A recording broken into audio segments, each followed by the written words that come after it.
हाँ बताओ, कोई खबर मिली? नहीं, कोई खबर नहीं। यहाँ कोई नहीं जानता उसे। मैंने सब जगह ढूंढ लिया है। अब कुछ नहीं हो सकता। उसे ढूंढने के लिए और कोई चारा नहीं है हमारे पास। हम क्या करने वाले हैं? आकिफ चाचा को बता दें क्या? चलो।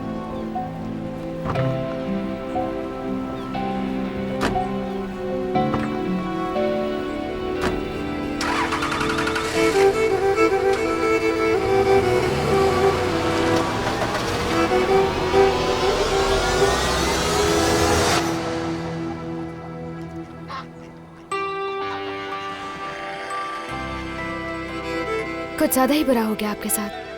सब सैलिश का कसूर है। दरअसल वो पहाड़ों में रहकर पहाड़ी बन गई है।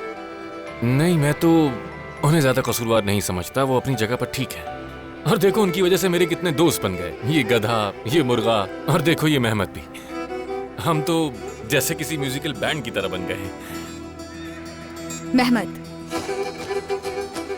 क्या आपका नाम मेहमत है?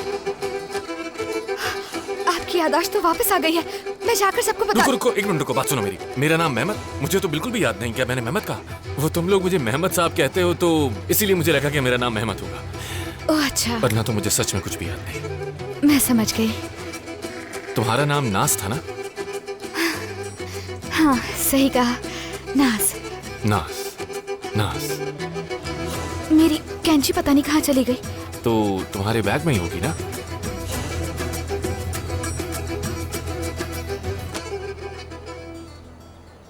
कैंची, हाँ। वैसे एक बात कहूँ, तुम उर्दू बहुत अच्छी बोलती हो। खैर, ये रही तुम्हारी कैंची। असल में मैं पैदा तो यही हुई हूँ, लेकिन मैंने कभी भी खुद को यहाँ के रहने वाले लोगों की तरह नहीं बनाया।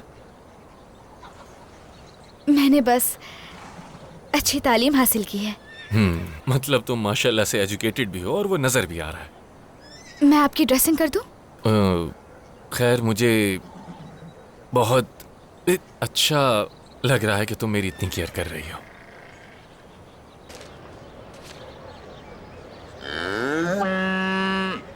तुम इस आदमी को जानती हो क्या? हाँ, सही से देखो, पता है कुछ?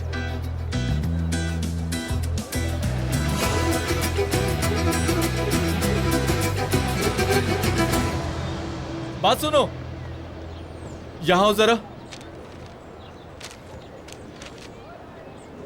एक मिनट, इन्हें ले जाओ और पड़ोसी गांव में दे देना। और गांव वालों से पता करना, कोई ना कोई इस आदमी को जरूर पहचान लेगा। हाँ शायद, लेकिन मुश्किल है। क्यों? अगर वहाँ पर कोई अमीर आदमी रहता तो इसकी तरह वो भी अपने साथ बैग बांधकर हवा में उड़ रहा होता। वैसे कह तो सही रहा है। मैं वाकई एक बहुत अच्छा आर्टिस्ट बन सकता हूँ, लेकिन किस्मत खराब है। क्या कर सकते हैं?